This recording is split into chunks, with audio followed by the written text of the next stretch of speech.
Welcome to the Business of Thinking podcast. This is the place for high achievers who want more than motivation. They want mastery. Here we skip the surface level talk and go straight into the psychology of high performance. Hello and welcome. My name is Richard Reed and you are joining us on the Business of Thinking. And I'm delighted today to be joined by Dr. John Dentico. John is a published author, he's a leadership expert, and he's a business coach as well.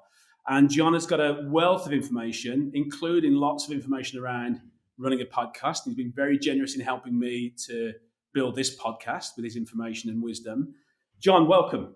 Thank you. Great to be here. Great to join you. So I often like to start these sort of podcast conversations by asking people a little bit about their background, their upbringing, essentially the kind of things that have informed the person they've become and have led them to the line of work that they're doing. Do you want to tell us a little bit about how you've sort of ended up where you are now? Well, it's a long, winding road. That's all I can tell you. I'm a product of the Big Apple, New York City. I grew up there in New York City. I went to Catholic grammar school, Catholic high school, Catholic college. My uncle Gus and my dad were both Navy veterans. So I had this link always to the Navy. And I grew up wanting to be a naval officer. That to me was like the pinnacle of what I wanted to do. And I can remember sitting in the college library. I was 19 years of age, and I was reading the driest economic book I had ever read. Yeah. I mean, this thing, you could pour sand out of this thing. It was so dry. And for whatever reason, I just had this thought that came into my head. I said, I think I'll join the Navy. So I closed the book, went down to the career office, found a folder in the career office that was titled U.S. Navy and picked out a postcard, sent it in. And 2 weeks later, I had the first interview. Wow. And then they said, here, go in this room and take this test. It was called a short basic battery test in those days. And I took it and apparently did real well. And then I was scheduled for an interview with 3 officers. And I passed that and got sworn in 69, the beginning of 1970. Yes, I am that old. And but in a sense that allowed me to stay as a Navy person until I finished college. And then when I finished college, I had gone the year before my senior year to officer candidate school. Did the first segment of training, went back to college, finished my senior year, and then finished the last year. And then I was off and running as a naval officer, and it was good. It was hard. It was difficult. It was new. But every day you just get up and try to learn more than you more than you can. I was assigned to an aircraft carrier in San Diego and made the last cruise to Vietnam, which was a 9.5-month cruise. And when I came back, I was a qualified engineering officer of the watch, which, considering the fact that I was a business major, was a pretty good feat. So, and I learned a lot from the Navy. The Navy is still one of the greatest experiences of my life. And one of the things that I learned then that transferred over to my work today was the power of trust, how important trust was. That trust is the fuel that runs the engine of every organization and of every relationship. And the other thing that I learned, those 2 things, which are themes of my work today, is that if you take care of your people will take care of you. So that to me was, in a small nutshell, my naval experience, my growing up and naval experience. Fantastic. And I'm really interested by that concept of trust. There's quite a lot of onus placed these days on this phrase, psychological safety. Is that what you mean when you talk about trust? Yes, I think you have to have safety first.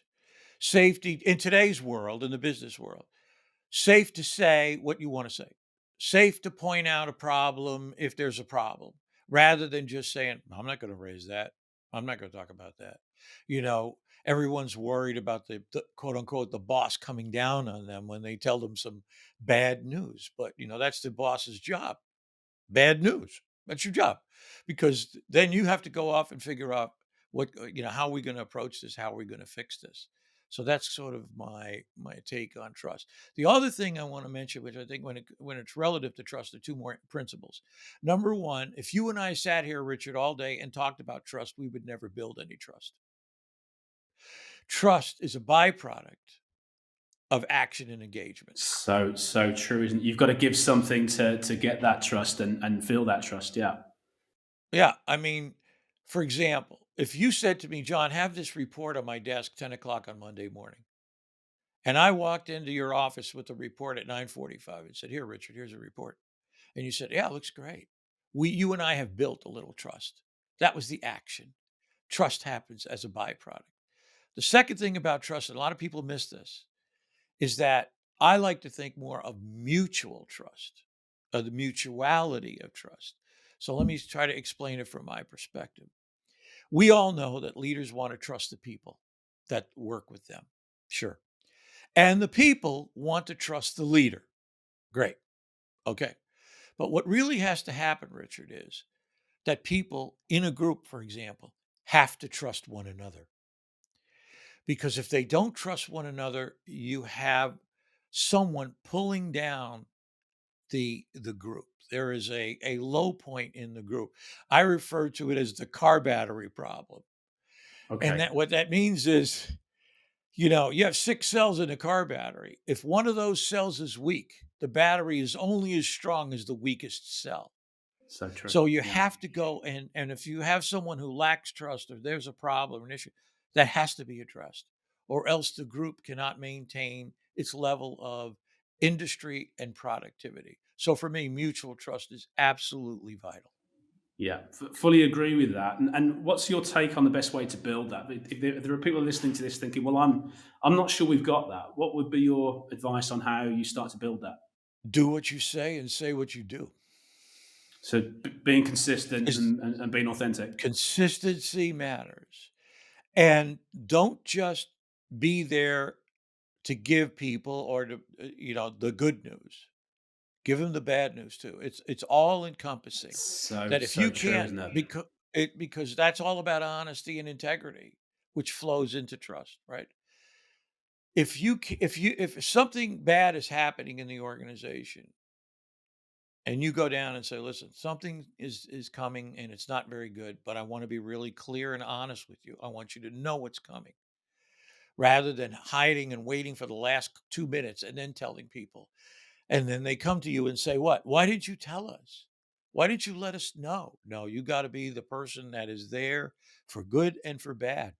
Doing it And that proactively as matters. well. Yeah, yeah, it's so true. It's often one of relating this back to this idea of psychological safety. It's often one of the criticisms that's leveled at psychological safety. People who don't fully understand it think it's all about making everybody feel comfortable, make everybody feel nice, only commenting on the things that feel positive. But actually, it's exactly what you just said there, isn't it? Sometimes it's about giving people the hard truth, but it's doing it in a way which they are most likely to register and feel able to do something constructive with.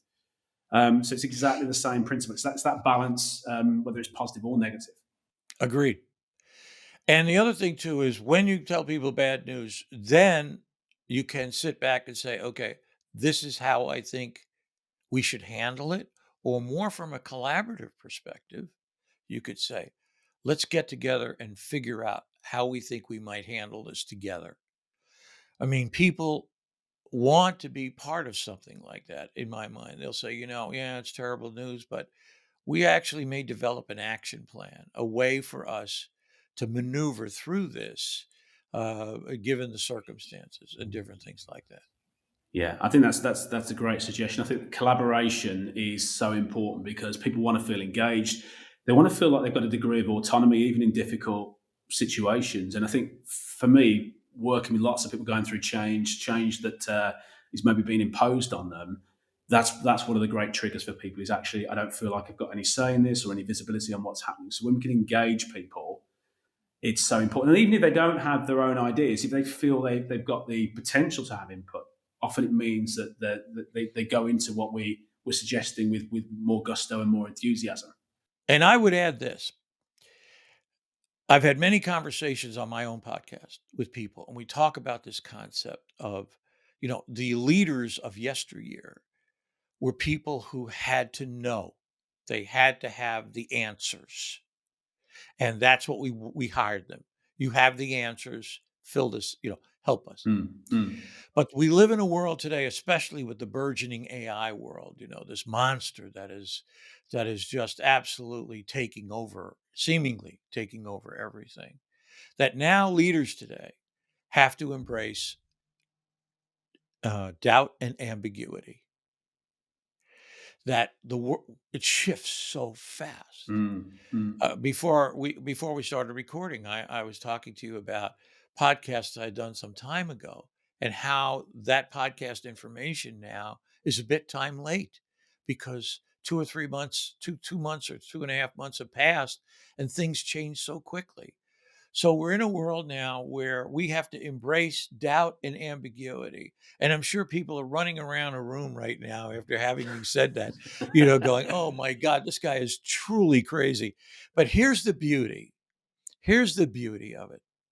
When you embrace doubt and ambiguity, you open the door for collaboration. You kick the door open for collaboration. And Yeah. because people say, I don't know. I don't know the answer to that question. I'll tell you what. Why don't we reach out and get the folks in here from finance and from manufacturing and from admin, and let's sit down and see if we can figure this out. See, all of a sudden the door is open. The real door is open. We talk about collaboration all the time. I had a friend of mine. I'll tell you this quick story. I had a friend of mine work for a major corporation, major public utility on the west coast of America. Okay. And many times he would be called to the headquarters because of his position to collaborate with the senior management about a new direction or a new product or service. The problem was, when he got there, all the decisions had been made. There was no collaboration. They had already figured it out. Yeah. They had the banner of collaboration, Yeah. but there was no real collaboration. So we came up with a title. We called it The Big Hug. They just want to bring you into the headquarters and give you a big hug. And Yeah. because guess what? This is where we're going, and we want everybody to feel good. So let's hug it up. And that, to me, Richard, as I know you know this, is not real collaboration. So just a thought. It's not, is it? And I see this all the time. And in fact, working with an organisation this week, exactly what you've just described there, where things are being done to people, and you're expected to get on board with the program. And it really is about collaboration. It's about creating something between you, isn't it? Bringing your perspectives and your expertise to things. But I think even in this day and age, lots of people, for a variety of reasons, struggle with acknowledging that vulnerability or ambiguity. And there's still a lot of that belief that to be a true leader, you've got to know everything and present the perfect facade. But sometimes, as you say, that vulnerability allows other people to feel engaged. It makes other people feel more empowered. But also, outside of that immediate situation, when you show a degree of vulnerability, it gives other people permission to speak up. So they speak up when they don't understand. They speak up when they've made a mistake. They speak up when they've got an alternative viewpoint. So it reduces risk and it promotes innovation, which is really, really important if you want to keep that competitive edge, isn't it? Yeah, especially today. Innovation's where it's at. As we're moving into a much more, at least in the US, we're moving into a much more, and I believe it to be the same in the UK, a much more entrepreneurial age. A much Yes. more entrepreneurial age, I think, is where we're headed. But here's the other thing, Richard. And I just can't understand why people don't make the connection. So all of this, when people are truly involved in the decision-making process of the organization, when they matter, because that's what people want, right? They want to matter. They want to have meaning in their life. To me, meaning is the single greatest motivation force on the planet. Nothing else comes close.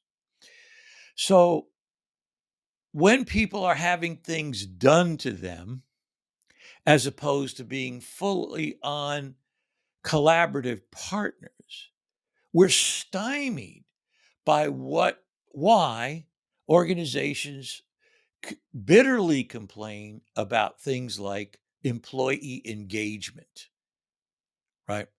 Why don't they take ownership? Why aren't they engaged? Well, if you're treating them like a cog in the wheel rather than a human being and a person, that may be the link. Yeah, don't be So for surprised. Yeah. me, yeah, they're so surprised. Oh, really? Because everybody sees things still, Richard, in their minds in a silo. They see Yes. things. This has nothing to do with this. No, Yeah. every organization is a system of systems. It is. It's an And ecosystem, isn't it? Yeah, absolutely. yeah, so if you're not contributing, if you're not helping people feel like, I mattered today. I came in today, I did a lot of Mm, hard work. Things are good. We're progressing down the road. I feel like I really made a difference mm. today. Wow, that's what you want. Now those people are engaged. There's no question about it. They've taken ownership and they're Yeah. engaged. Yet there are so many organizations and people who don't understand that if you don't fully involve people in the decision making processes at every level, at what their capability is, then in fact you're adding to the engagement problem. Yeah, so true. And I think even with the best of intentions, lots of organisations they lose sight of that. When they're making big organisational change, they get bogged down in the process and forget that actually it's the human capital that underpins all of that and adds that added dimension. So, it's so true what you say. Getting those people engaged, making them feel like they've got a voice. And sometimes you can't give people what they want, but if you show curiosity and respect for their position, it makes such a difference. So I see that all the time. And the other part for me is I wonder if there's also a strong element of ego in this as well. That often people want to be right, they want to be seen to be the expert, and as a consequence, they don't show that curiosity for other people's positions, and they don't acknowledge when maybe somebody's got an alternative viewpoint that might be different to theirs. So I think ego plays a big part. What do you think about that? I absolutely agree. I absolutely agree. People are, me, shine the light on me. It's all Yeah. about me. My boss is going to come down on me. To me, where for what you should do, I think, is put a good process in place. If you have a good process in place and people are working together and collaborating together and you're making advancements, I think I think that's more important than ego. I'm sure so many organizations have been derailed by people on ego trips Yeah. because it's always been about them. And I say the first rule of leadership is it's not about you, it's about them. It's Yeah. about the people you're engaged. Yeah. That to me is the Servant first leadership. rule. Yeah. In a sense, servant leadership, a servant perspective. Although I have some qualms about servant leadership, I'm sure it's going to get me a lot of hate mail. And because oh yeah, because even Greenleaf said this. Greenleaf, and we could talk about this a little bit more. In Sure. even in Greenleaf, even the servant leader, we're still looking for that one person, the leader. We're looking for the servant leader. This is the servant leader. Oh, Yeah. Yeah. Yeah. this person's going to take care of it. This is going to be great. Okay, fine. The problem is, I think you have to open it up to more than just that one person being a servant leader. So, from my perspective, I talk about collaborative leadership, whereas we're trying to create an environment where people come to do the best work every single day. And I don't see that necessarily with a tight grip on the leader. I think anyone can rise up and be a leader. Let me give you Mm, an mm. example of that. Okay. This comes from my naval experience. Many times on all the ships that I've been on, the Navy sends us people to fill billets or to fill slots. You can't call the Navy up and say, I don't like this batch, take it back. They're going to say, what? No, no, no, no, Yeah. That's what you're no. getting. I don't Yeah. want these 9 guys you just sent. Send it, take them back. No. What they say is, here's 9 people. Grow your own. Make your own leaders. Okay. And my perspective has always been, give me a person with a great attitude and I will train them to do anything. I will teach them to do anything. Yeah. So what that means to me is, if you take 9 people and we put them through the similar or same processes in different departments, for example, the question becomes, any one of those can become a leader. All, none, 5, 3. Okay. But if you put them through the right process and you teach them the fundamentals of leadership, you teach them about trust. You teach them it's not about you, it's about your people. I mean, and that's why I said in the beginning, take care of your people and your people will take care of you.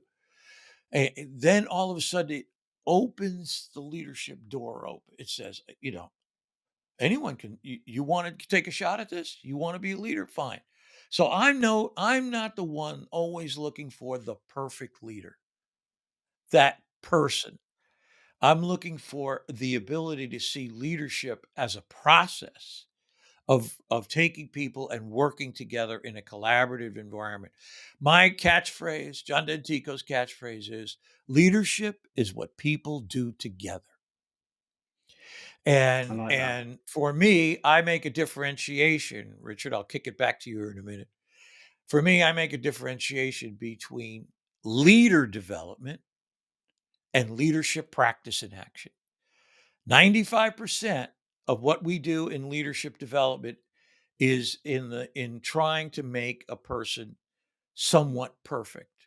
Traits, charisma, those kinds of things. Empathy, authenticity, all the buzzwords. We got to have that in a Yeah, yeah, leader. yeah, And my philosophy is, in leadership practice and action, let me just take a step back. The question is, okay, now we've got this person and we've done all the leadership development training on them. What is the conversion factor, Richard? Can they take that knowledge and actually now go do leadership? yeah, yeah, Can they yeah. get involved with the group? Can they create an environment where people come to do their best work every single day? The proof's in the pudding, as they say. That that yeah, we've given tons of people training, but I'm the reason I make a separation is because I think when it comes to practice, now we'll see what happens. Let's see what the results look like. Let's see what this person actually does in Mm, action. mm. Okay. So that's kind of like my perspective on that. I think that makes a lot of sense. One of the challenges I find in a lot of organisations is they give them all that sort of training you've just mentioned, but then the culture rewards a different set of behaviours. So you've got these values and principles. We vow to treat all of our people fairly, with respect, etc., etc. But actually, the things that you're measured on in your appraisals, in terms of what goes towards your bonuses, is often monetary value or output. It's not about what you create around you. So I'm really intrigued by this idea of having more sort of more values and behaviors based assessment. So in terms of the kind of people you're bringing into your organization, but also how you acknowledge that. And I think when you've got that common language, so in other words, your training doesn't sit in isolation and then disappear into a void. People are being encouraged to perpetuate that behavior outside of the training room. What do you think about that? I think we promote what we promote. Yeah. In a manner of speaking, we promote this, worry about the numbers, don't care about anything else, strive for this. If we promote that, that's what you're going to get. We promote Yeah. those people who do that. And that is a tremendous mismatch. It becomes, for whatever the appraisals say, a self-fulfilling prophecy, in a manner of Yeah. speaking. Yeah. Yeah. Right. So all the good things we want and all the things we say, no, there has to be that, as you said the word magically, there has to be this cultural change. There has to be a culture. So let me go down this track just for a second. We talk today about empathy in leaders. We talk about authenticity, vulnerability, these kinds of attributes. Okay, fine. Except, does the culture itself, is it empathetic? Does it support authenticity? Does it support vulnerability? I made a mistake. I made a mistake. I just but I'm going to go fix it. But here's the mistake. So we have to shift this notion of traits of an individual leader to values in the organization. That trait can't be something that this one person hangs on to. It's got to be in the organization as well. And once you do that, here's what happens. Let's say the leader, you've got a group of 10 people and they've got a great culture, right? They're vulnerable, they show empathy towards one another, they're authentic, they build a trust and truthful. Now the leader leaves. Leader leaves and goes someplace else. A new leader comes in. So instead of the group morphing themselves to the leader says, "Hey, you know what?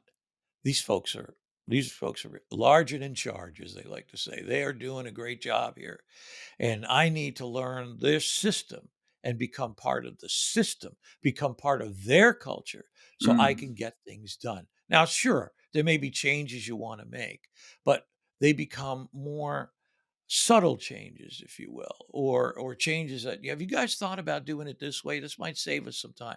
Those kind of things. Yeah, so it's potentially less disruptive, isn't it? Certainly less disruptive. No, I think it's fascinating what you're saying. I think it rings so true in terms of my experience of working with organisations and in organisations. And I think, a lot of the time the people with the traits that we purport to want in our organisations, they succeed in spite of the culture that the organisation has. And that's sad, isn't it? That's sad that's the case. So I think having everything more consistent, where people are being held to account for their behaviours, is so important.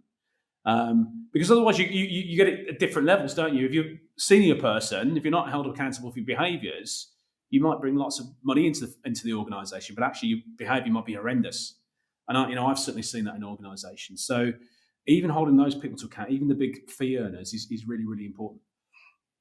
Sorry, you were going to Yeah, say something. I was going to say I worked for a company. It was a true story. I worked for a company many years ago whose culture was nothing got done unless the general manager uh, approved it.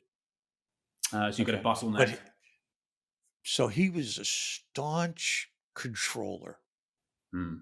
Here's the interesting thing, and didn't want to do this project or that project or do one of these kinds of projects or different things, but yet had significant numbers, goals placed on all the vice presidents and managers. In order to succeed, they had to operate outside the culture.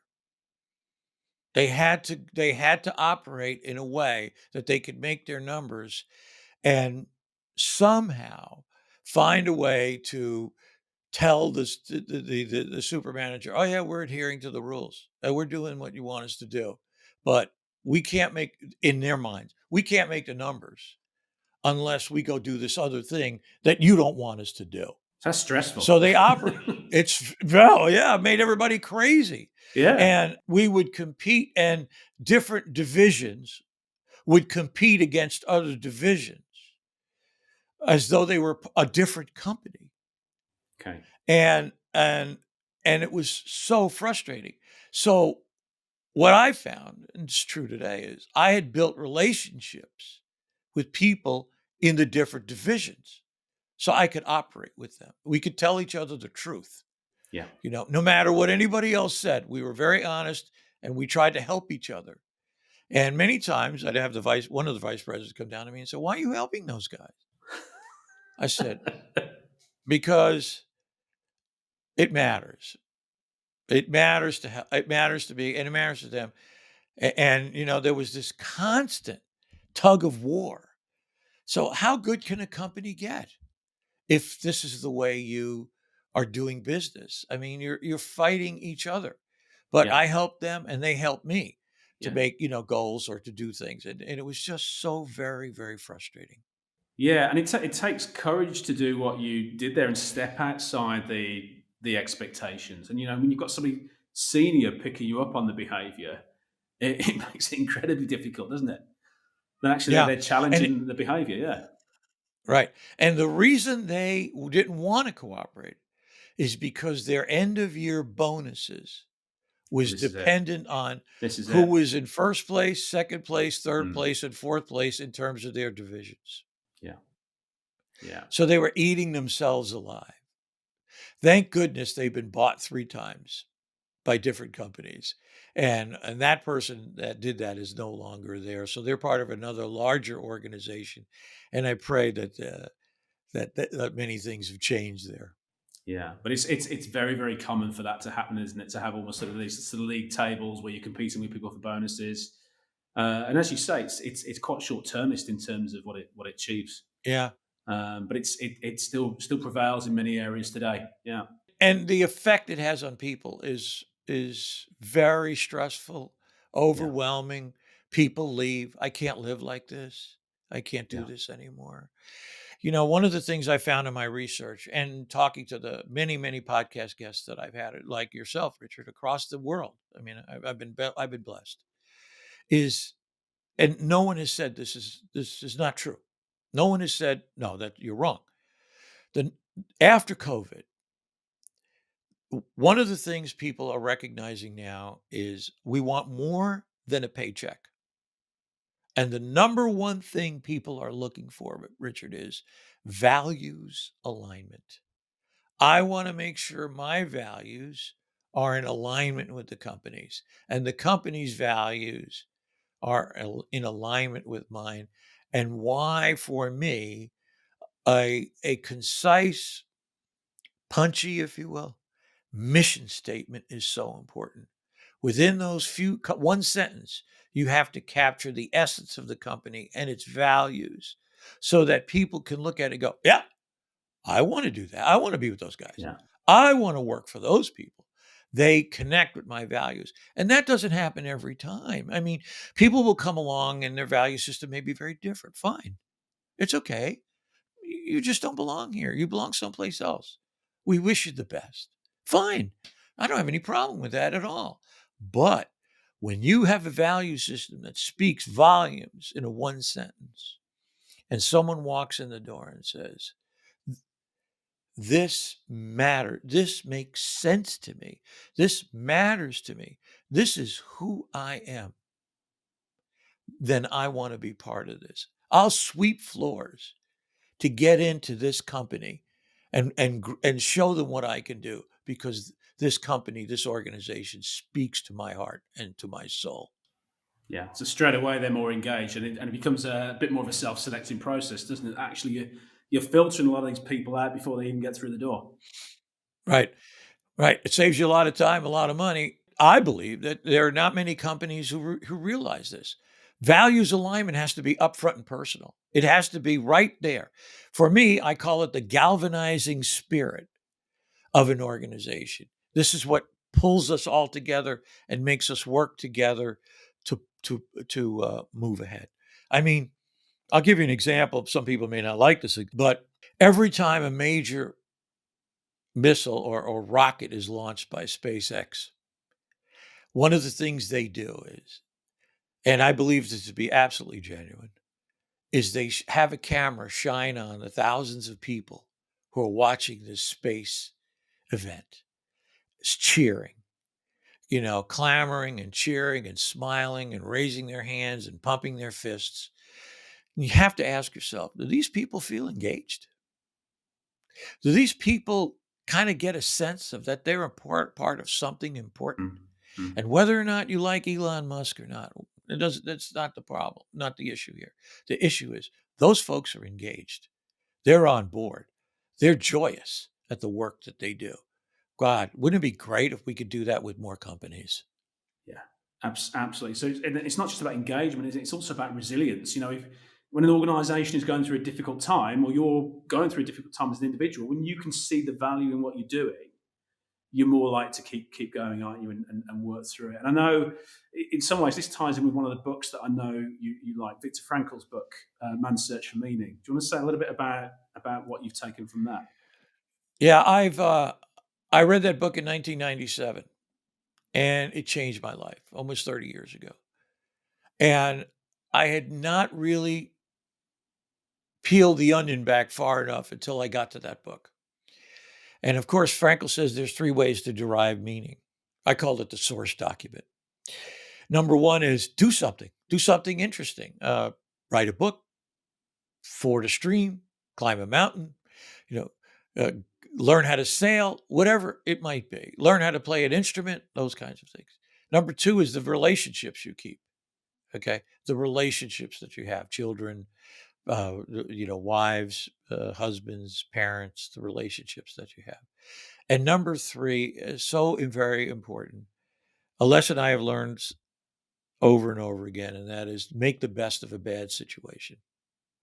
Learn how to get through tough times and make the best of a bad situation, because even that creates meaning in someone's life.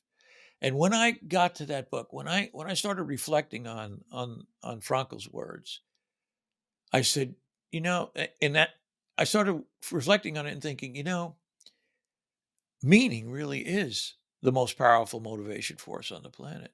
Everybody is searching for meaning, yet many people never find it or even find a piece of it.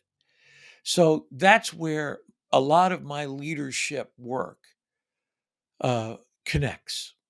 I want to create meaning for everyone in an organization. Because when you do that, when you're able to create meaning for everyone in the organization, magical things start to happen. People start to care. People come to work energized. People say, I matter. Every one of us, Richard, wants to have a level of control and autonomy over our own destinies. Yeah. People want to become masters of their own fate, as I like to say. But Yeah. we don't oftentimes see people in an organization through that lens. And I think we have to start seeing them through that lens. And that's where I think we can dissipate a great deal of the lack of engagement problems in organizations today. I think that's so true. And I think some of it goes back to what we were probably speaking about a few minutes ago, where you're getting people who buy into the values of the organization. But it's also about, as a manager, I think, knowing your people. I'm amazed, even in this day and age, how many people don't have regular conversations with their managers. I'm not just talking about performance, but even just knowing little bits about each other, what makes each other tick. Even in terms of how you position bits of work that you might want somebody to work on, tying it into things that are important to them. It's incredible that people don't do that, and often it's because they get lost in the output rather than the relationship, I think. Yeah, and it's all about the relationships. Business is all about the relationships at every level. And if you're not building relationships, if you're not doing that kind of thing, then you're not making any progress. Relationships built on mutual trust. That to me is really where life is at. So I agree with you 100%. Fantastic. It's been really fascinating talking to you today, John. Before we sort of finish up, tell us about some of the passion projects that you might be working on at the moment. Well, to be honest about it, a couple of things. Number one is I'm working on a Udemy course that I hope to have up in a couple of months. It's gonna be a little bit intricate to do. It won't be too difficult, but it'll be intricate because of the kinds of things I'm trying to incorporate in it, including it's going to be a course on interviewing. It's going to take a different tact on interviewing. I won't go into much more about that, but one of the things I'm trying to do is use some AI generated avatars Okay. for discussions, if you will, and people know that. I have chosen not to avatar myself because, and there are people I know who have done a brilliant job. I mean, I've seen one person's avatar. You can't tell if it's him or it's the avatar. That's Oh, how good really? it is. Wow. It's that good. And I said, no, I don't think I want to do that. I want people to know when they're talking to me, they're talking to me. That kind of a Yeah. thing, Yeah. and that kind of thing. So I'm working on some of the concepts there about that. And then one of the other things I'm working on right now. In fact, I had a wonderful guest on last night, from the UK, Sarah Daw.